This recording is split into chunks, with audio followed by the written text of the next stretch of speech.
Pero como pueden ver, el tema de hoy se titula El gran desplazamiento que se avecina, la migración en un mundo que se calienta. Yo creo que yo veo la mayor parte de los nombres, los conozco. Ustedes conocen que yo soy estadounidense, pero desde hace 20 años vivo en Centroamérica, específicamente, bueno, entre Guatemala y El Salvador, pero los últimos 10 años en el país de El Salvador.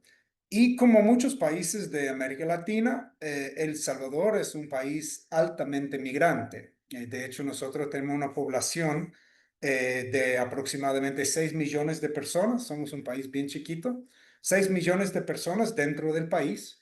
Y aproximadamente otro tercer parte o 3 millones de salvadoreños viven en el exterior, lo que se llama la diáspora salvadoreña. Obviamente la gran mayor parte de esta población migrante salvadoreño está en Estados Unidos, en Canadá, pero también ha habido mucho movimiento a Europa, diferentes que han ido, digamos, a partes de Australia. Pero somos un país donde casi un tercer parte de nuestra población vive fuera digamos, de las fronteras nacionales. Obviamente eso tenía razones históricas. Nosotros aquí en El Salvador sufrimos una guerra civil de 12 años, del año 1980 a 1992, y eso fue como el primer impulso hacia la migración. Y después hubo, bueno, después de que se firmaron los acuerdos de paz, comenzaba con este fenómeno de las maras o de las pandillas, la violencia social, que también fue un gran impulsor de la migración durante los últimos 30 años. También obviamente un montón de problemas estructurales, económicos, la gente buscando mejorar su espacio, su situación económica, ¿verdad? Entonces, yo considero que la migración es un asunto que afecta a cada salvadoreño y salvadoreño, ¿no? O sea, somos un país altamente, no hay ningún vecino mío que no tiene un tío, una tía, un hermano, un papá, una mamá, algún familiar que está en Estados Unidos o está en el exterior. Y mucho de la cultura salvadoreña es afectado de cierta forma por la migración.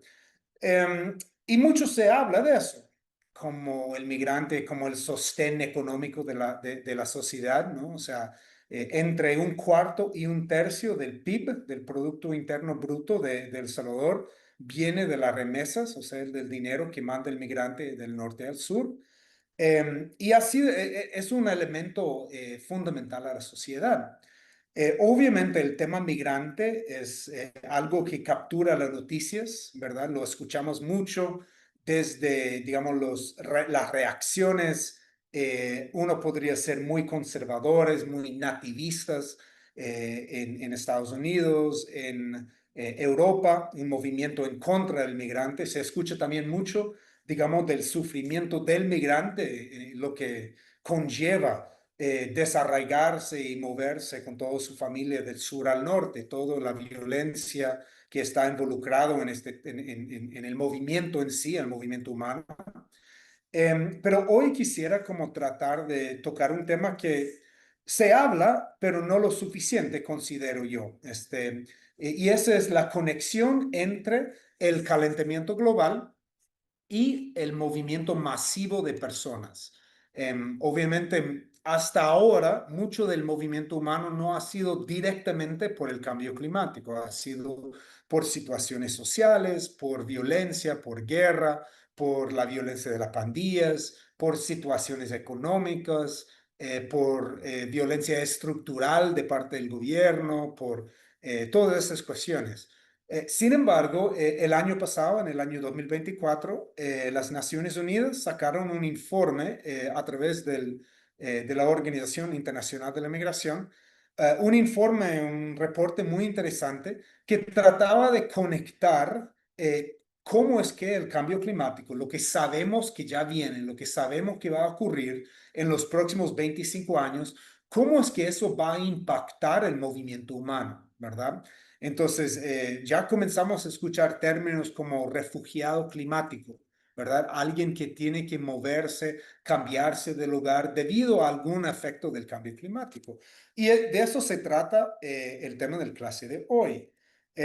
Como vemos, primero quisiera como ver un vistazo a las estadísticas, no solamente del movimiento humano a través de la migración, pero específicamente cuáles, digamos, las proyecciones de la Organización Internacional de la Migración hacia los migrantes que son impulsados específicamente por los diferentes efectos del cambio climático.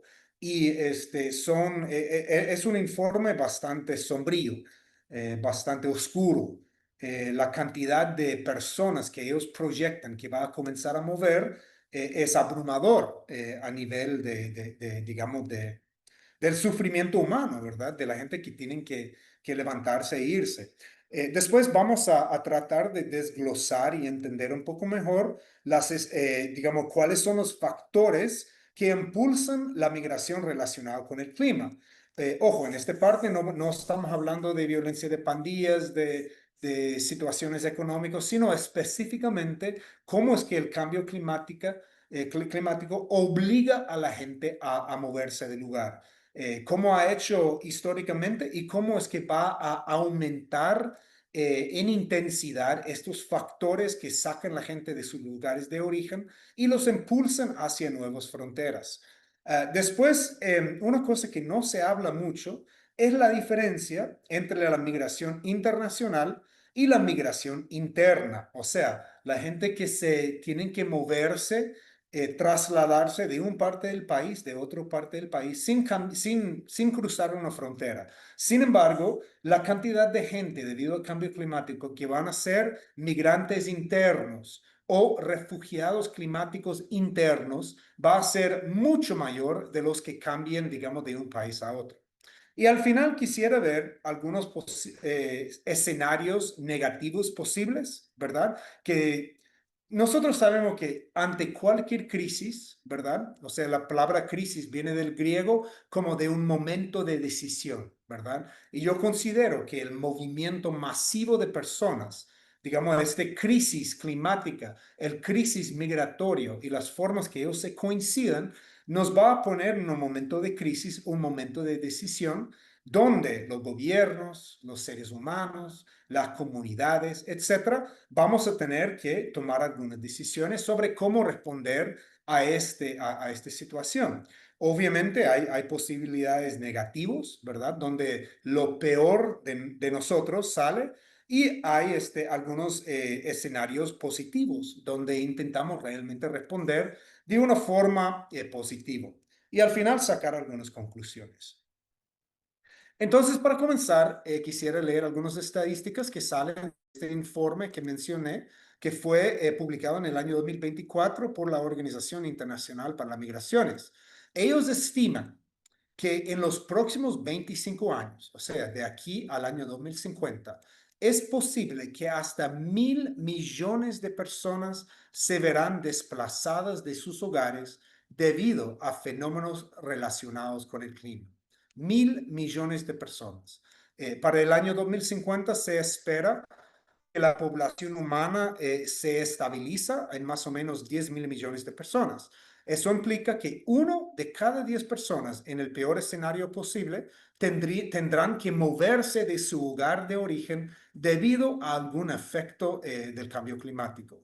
Eso es como una estimación alta. Ellos también tienen estimaciones más bajitos, que ronda entre 100 a 250 millones de personas, pero en el peor de los casos, 1.000 millones de personas tendrán que moverse. Eso es un movimiento humano que jamás hemos visto, ¿no? O sea, obviamente la migración ha sido algo con que hemos lidiado, ¿verdad? En muchos casos, pero jamás hemos visto esta cantidad de personas que estarían moviéndose dentro de su país, también cruzando fronteras.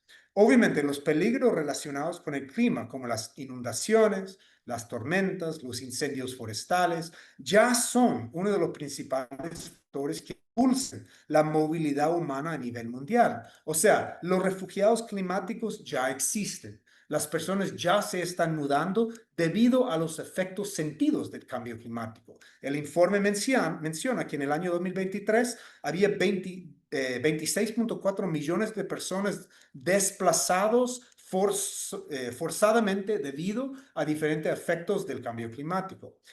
Casi 32 millones de desplazamientos causados por peligros relacionados con el clima en el 2022 representa un aumento de 41% en comparación con los niveles de 2008. Nosotros sabemos que con el cambio climático vamos a comenzar a ver tormentas más fuertes, olas de calor más prolongadas. Vamos a ver el nivel del mar que comienza a subir y causar estragos en las comunidades costeras. Y eso es algo que, aunque todos los líderes políticos mundiales pusieron de acuerdo de el día de mañana vamos a cortar el suministro de los combustibles fósiles. El día de mañana decidimos idealmente a dejar completamente de contribuir a las emisiones de gases de efecto de carbono. Aún así, la cantidad de carbono que ha sido emitido en los últimos 150 años de desarrollo industrial, los efectos del cambio climático ya están como introducidos. Ya no hay nada que uno pueda hacer para evitar. Podemos, obviamente, mitigar la calamidad, la intensidad de estos efectos, pero eso ya es algo que se va a ocurrir. El Banco Mundial tiene otras estimaciones un poco más bajos. Ellos estiman que entre 44 y 216 millones de personas van a tener que migrar dentro de sus países debido al cambio climático. Pero no importa que sea 250 millones, 1.000 millones, lo que sabemos es que va a haber una enorme cantidad de gente que se están moviendo, digamos, debido a estos efectos del cambio climático.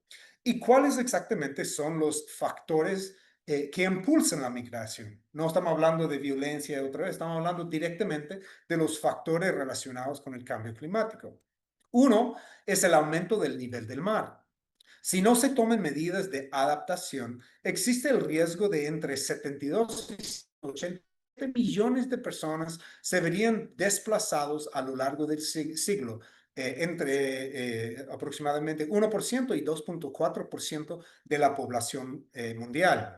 Obviamente eso afecta mucho más drásticamente lo que se llaman las naciones perdidas, las naciones insulares en el Pacífico, como Tuvalu, Kiribati, Fiji, Vanuatu, las Islas Salomón, Samoa, la nación de las Maldivas en el Océano Índico. Todos esos son países que ya saben que están destinados a desaparecer. Incluso el primer ministro de Vanuatu ya comienzan a imaginar cómo sería el ejercicio, la gobernanza de un país que físicamente ya no existe. Eso es una foto de Vanuatu y que se ve que cada año aumenta un par de centímetros el nivel del mar y eventualmente se va a desaparecer. O sea, la tierra va a ser consumido por el mar. Entonces, obviamente, en este caso, es una enorme cantidad, miles y hasta millones de personas en estas islas del Pacífico que se van a tener que irse a algún lugar.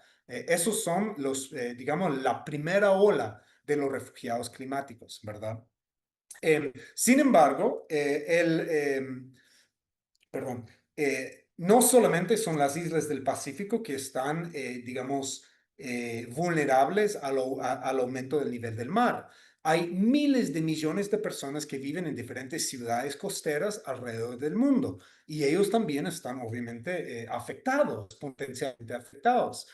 Hace como 2 años yo estuve en la ciudad de Miami, en Florida, en Estados Unidos, para una conferencia académica y nos llevaron para ver donde el gobierno de la ciudad de Miami, junto con el gobierno federal de Estados Unidos, habían invertido miles de millones de dólares en construir muros, barreras súper gruesos de concreto para tratar de evitar que el mar inundara la ciudad.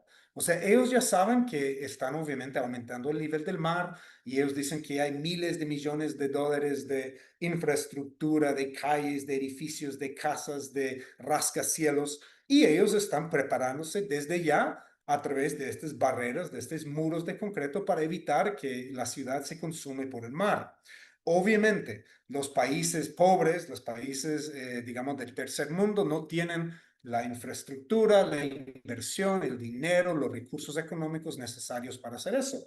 Pero hay que pensar qué porcentaje de la población mundial vive en zonas muy bajas, ¿verdad? Alrededor del mar, que están susceptibles al aumento del nivel del mar. Eso es uno de los factores que ya está impulsando y va a seguir impulsando, digamos, el movimiento de la migración debido al cambio climático. Otro factor es el calor, las olas de calor. Las zonas cercanas al Ecuador que se vuelven demasiado calientes para vivir, ¿verdad? El cuerpo humano tiene límites, ¿verdad? Tiene como una cierta cantidad de temperatura donde puede vivir. Las zonas del mundo que se prevé que se volverán demasiado calientes para la vida humana, para el funcionamiento del cuerpo humano a mediados o a finales de este siglo, incluyen partes del sur de Asia, el Golfo Pérsico, el Mar Rojo, el este de China, partes de Brasil. Estas regiones son especialmente vulnerables debido a su alta humedad, que impide una sudoración eficaz, lo que hace que la combinación del calor y humedad sea letal, incluso a temperaturas del aire relativamente benignas. Otras zonas en riesgo son el valle del río Indo en la India, partes de Oriente Medio y potencialmente el este de China y el medio oeste de Estados Unidos, con escenarios de mayor calentamiento. En este gráfico aquí a la derecha se habla de wet bulb temperatures, que es como la combinación de temperaturas altas con niveles de humedad alto. Y se habla de wet bulb 35. Una vez que la temperatura llega a 35 grados y la humedad relativa es encima de 80%, el cuerpo humano ya no puede funcionar a largos plazos. O sea, nuestro cuerpo ya no puede sudar, no puede, esencialmente nos sobrecalentamos, ¿verdad? Entonces, ya hay muchas partes del mundo donde están experimentando este fenómeno, ¿verdad? Obviamente la gente puede meterse en la sombra, pueden meterse en una casa con aire acondicionado y usualmente ya en la noche la temperatura baja y la gente puede volver a funcionar. Sin embargo, con el cambio climático se espera, se piensa que va a haber olas de calor prolongado donde incluso durante la noche se está encima de este wet bulb 35 grados, donde la humedad y la temperatura no tratan de como pensar cómo se reaccionarían si hubiera una crisis eléctrica, ¿verdad? Obviamente debido al calor, todo el mundo estaría adentro, estarían poniendo sus aire acondicionados y potencialmente en una fallo eléctrico se podría ver realmente un desastre, ¿verdad? En términos de muertes humanos debido al sobrecalentamiento. Otro factor, no solo el calor, son las personas que serían desplazadas por tormentas, sequías, incendios forestales y otros desastres relacionados con el clima. Obviamente, nosotros ya estamos viendo eso. Por ejemplo, en el occidente de Estados Unidos, cada año por esa temporada del otoño, hay enormes incendios que cada vez están consumiendo muchos lugares, obligando a la gente a dejar su hogar, hay mucha infraestructura que se quema y debido a esto muchas personas están obviamente obligados a moverse, ¿verdad? En muchos casos, antes, este tipo de migración fue temporal, ¿verdad? Que hubiera una gran temporal de monzón o de huracán, hay una gran inundación, la gente se van de su lugar y después regresan. Pero con el cambio climático, con tormentas más severas que reproducen año tras año, muchos expertos en la migración piensan que los refugiados climáticos simplemente no van a poder regresar a sus lugares de origen. Cuando la Organización Nacional para la Migración se estima que hasta 1.000 millones de personas podrían verse desplazadas en los próximos 25 años debido a fenómenos relacionados con el cambio climático, muchas personas y los políticos del norte global se imaginan caravanas masivas de migrantes dirigiendo hacia fronteras y Europa. Políticos como Donald Trump.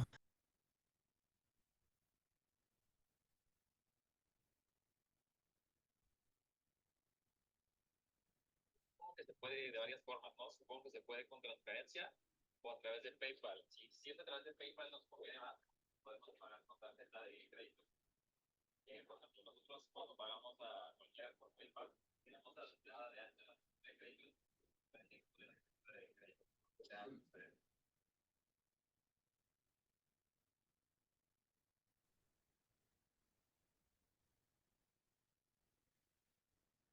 Entonces, cuando muchos de estos políticos del derecho, cuando hablan de la migración, la idea que ellos piensan es que van a haber miles de millones de personas llegando, digamos, a lo que llaman a sus puertas, ¿verdad? La realidad es que alrededor del 90% de esas personas desplazadas serán migrantes internos, o sea, personas que sean obligados a trasladarse de sus hogares a otros lugares dentro de las fronteras de su país. En Tobias, este sentido, discúlpame ajá, que te interrumpa. De repente se desconectó y ya no pudimos ver tu presentación. Ya se está cargando.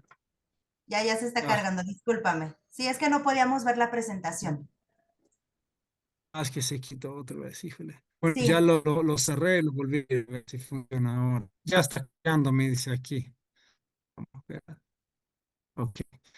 Sí, pero la idea es como, considero de que hay mucha falsedad en este discurso de quién realmente recibe a los migrantes, porque muchas veces los países de Europa, de Norteamérica, del norte de Asia, se consideran a ellos mismos como los grandes receptores de migrantes. Sin embargo, eso no es verdad. O sea, la mayor cantidad de personas que, digamos, que llegan que reciben los migrantes son los propios países. Aquí en El Salvador hemos tenido una enorme cantidad de personas que han tenido que emigrar. La mayor cantidad del movimiento han sido dentro del mismo país. Eso se llaman migrantes internos, ¿verdad? Cuando hablamos de migración interna, espérame, muchos países deben de prepararse para este tipo de desplazamiento masiva de personas que abandonarán las zonas costeras bajas donde han vivido. Como mencionaba antes, la mayor parte de las personas, digamos, de las ciudades grandes, especialmente en el sur global, ¿verdad? En los países en vías de desarrollo, son ciudades que están muy cerca de costa, ¿verdad? Eso tiene razones históricas, la gente se migraban a las deltas de los ríos, donde había una abundancia de agua dulce, donde habían fuentes de proteína a través de la pesca en el mar, pero hubo como un movimiento masivo de personas que se iban a la costa. Y en estos espacios, si hay un aumento en el nivel del mar, obviamente eso va a implicar que muchas personas van a tener que abandonar las ciudades, a buscar lugares más dentro, ¿verdad? La mayoría, como decía, la mayoría de las grandes áreas urbanas se desarrollaron cerca de los deltas de los principales ríos debido a la abundancia de recursos hídricos. La población tendrá que abandonar estas zonas debido al aumento del nivel de mar, problemas relacionados con el calor.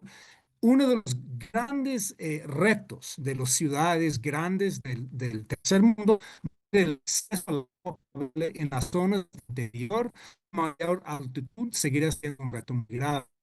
Las Naciones Unidas, en el informe que yo mencionaba, dicen que más de 2.000 millones de personas en todo el mundo carecen actualmente de acceso a agua potable y aproximadamente la mitad de la población mundial. O sea, ¿qué va a hacer cuando el cambio climático hace que la escasez de agua aumenta aún más? ¿Qué va a hacer cuando millones de personas más migrando a esos lugares, verdad?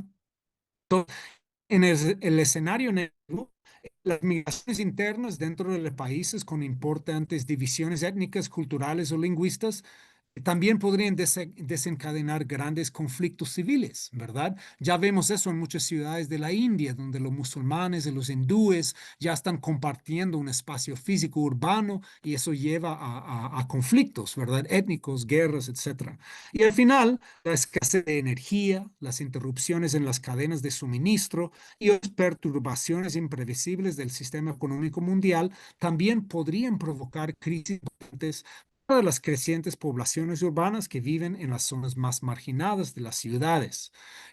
Otros escenarios negativos posibles es que en un contexto internacional, hablando ya de la migración cruzando fronteras, es muy posible que asistamos a la continuación y el recrudecimiento de este sentimiento anti del norte global. Eso es lo que vemos en los personajes como Donald Trump, como Víctor Orbán de Hungría, de estos partidos de ultraderecho en todo el mundo que están muy en contra del migrante, ¿verdad? Los migrantes siguen siendo el chivo expiatorio político para los políticos que luchan contra el desmoronamiento de un sistema global que ha definido la modernidad. Mientras comenzamos a ver problemas con el cambio climático, problemas sociales, desigualdad económica, lo político siempre va a apuntar el dedo primero al migrante, porque es fácil. Es decir, el migrante es el problema. Deshacemos de los migrantes y vamos a volver a una era de Estado de nuestro país. Es una mentira, pero entendemos de que eso ya está ocurriendo y lamentablemente es muy posible que especialmente en el corto plazo vamos a seguir viendo un aumento de este sentimiento antimigrante, ¿verdad? En la mayoría de las novelas y películas distópicas siempre hay una trama secundaria en la que los migrantes son recluidos en campos, deportados, maltratados y eso, los acontecimientos políticos actuales muestra que eso es una realidad que podremos vivir. Un ejemplo de eso que ya no es como de una novela distópico futurista, sino de hoy en día. En 140 la mayor parte que no tenían ningún vínculo con una pandilla, con una estructura criminal, que fueron agarrados por el gobierno de Estados Unidos. Muchos de ellos estaban allí con papeles legales de, digamos, de refugiado, de asilo político, y fueron deportados a un tercer país, en este caso El Salvador, donde fueron mandados a una prisión con fines lucrativos, ¿verdad? Eh, Muchos se quejaron de torturas físicos, psicológicos. El hecho de que eso está ocurriendo hoy en día demuestra la cantidad de crueldad que puede existir hacia el migrante que decide cambiar de frontera, ¿verdad? Sin embargo, yo considero que es importante ver que la migración también presenta algunas como posibilidades positivas, unos escenarios positivos, ¿verdad? A pesar de todo lo negativo que hemos hablado, ¿verdad? También hay motivos para pensar que el gran desplazamiento que va a provocar la migración inducido por el cambio climático podría tener un resultado positivo. Por ejemplo, veamos los cambios demográficos en los países ricos. En la mayor parte digamos, de Estados Unidos, de partes de Europa, especialmente el norte de Europa, de muchos países ricos en Asia, las mujeres simplemente no están teniendo hijos. Lo que se llama, digamos, estos cambios demográficos ya están llevando a muchas naciones importantes a empezar a aplicar políticas para atraer a los migrantes a sus territorios. Con una población que envejece y tasas de natalidad que están muy por debajo de la tasa de reemplazo, los países ricos verán un rápido descenso en la población en el plazo de una sola generación. Y ya los políticos en Japón, en Corea del Sur, en los países escandinavios, etcétera, ya están preguntando, ¿quién va a pagar la factura de la generación mayor, la generación que ya está por jubilada? ¿Y quién va a mantener la economía en marcha? ¿Verdad? Muchos países incluso han implementado políticas para tratar de estimular que las personas tengan hijos y no está siendo eficaz. Digámoslos, en el caso de Corea del Sur, perdón, es un caso muy ejemplar. Corea del Sur, por ejemplo, tiene una tasa de natalidad de solo 0,72 hijos por mujer. Esto implica que en una generación de 20 a 25 años, una población de 100 millones de personas podrían bajar a 30, a 35 millones. Es un descenso enorme y muy rápido. Y obviamente no es sostenible a nivel de economía. ¿Quién va a pagar la pensión de los viejos? ¿Quién va a pagar la cuestión de salud, verdad? Jeremy Grant, este señor que está en la foto, es un destacado experto en el cambio demográfico y migración.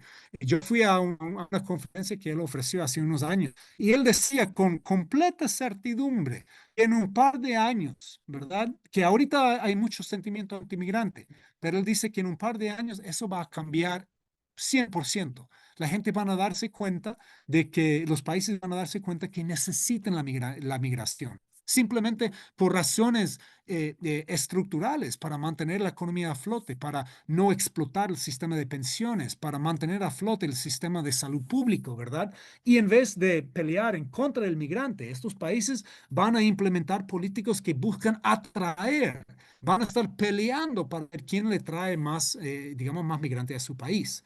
No sé si Jeremy Grantham está 100% en lo seguro de decir eso, pero considero que tiene mucha razón. El cambio demográfico va a causar grandes problemas estructurales para las economías de Estados Unidos, etcétera, del norte de Europa, de diferentes países asiáticos. Y hasta ahora ya comenzamos a escuchar de que están viendo la migración como una forma de resolver estos problemas, ¿verdad? Entonces hay una posibilidad muy real que en lugar de aplicar políticas destinadas a mantener fuera a los migrantes, muchos países envejecidos harán todo lo posible para atraer a los migrantes. En lugar de sentimiento antimigrante, entonces, y hostilidad y todo este movimiento trumpista en contra del migrante, sería bonito imaginar un mundo en que los migrantes vuelven a ser bienvenidos y bienvenidas por su contribución a las necesidades económicas, culturales de un lugar, que los países de Europa, de Estados Unidos, del norte, de Asia, se den cuenta que el migrante es 100% necesario para el funcionamiento de su economía y que lo dan el bienvenido. Las naciones que necesitan mano de obra podrían ampliar drásticamente los programas de trabajadores migrantes temporales para permitir vías legales de migración, reduciendo así las atrocidades del tráfico de personas. Estados Unidos, por ejemplo, necesita trabajadores agrícolas. Simplemente no hay personas en el país que quieran ir a cosechar verduras y frutas, etcétera. Y hay muchos agricultores americanos, estadounidenses, que están básicamente pidiendo al gobierno de Trump de que no saquen sus trabajadores, porque una vez que se va el trabajador migrante, no existe nadie, no hay máquina que pueda hacer el trabajo que hacen los migrantes, ¿verdad? Entonces, obviamente hay una necesidad, hay un vacío, y yo espero que los países podrían ver eso y entender eso, y en vez de exigir al joven salvadoreño, latinoamericano, de pagar un coyote, un traficante, de que las vías están controladas por los carteles de droga de México y todo el peligro que eso implica, que en vez de hacer eso, que abren más vías legales, por lo menos para que un joven pueda ir a trabajar 6 meses en Estados Unidos, donde hay una necesidad de trabajador, después pueden regresar a su comunidad, tratar de invertir sus ganancias en mejorar la vida de su comunidad, ¿verdad?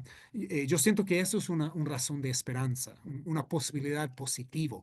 También podemos imaginar que las grandes ciudades del sur global comiencen ya a prepararse por lo que viene, a reforzar la infraestructura, a invertir en vivienda para las personas desplazadas internamente, que buscan mejorar sus sistemas de agua, de energía renovable, etcétera, para responder a las vulnerabilidades que sabemos que existen y que ya vienen. Y si no hacen nada, sabemos que va a haber un problema grave. Entonces, una de las mejores formas de planificación urbana hoy en día debe de tratar de pensar cómo vamos a asegurar trabajo, agua, vivienda digna para los millones de personas que sí van a moverse de los lugares demasiado calientes, los lugares que están afectados por tormentas, los lugares cerca del mar que están aumentando. Tenemos que comenzar a planificar desde ya.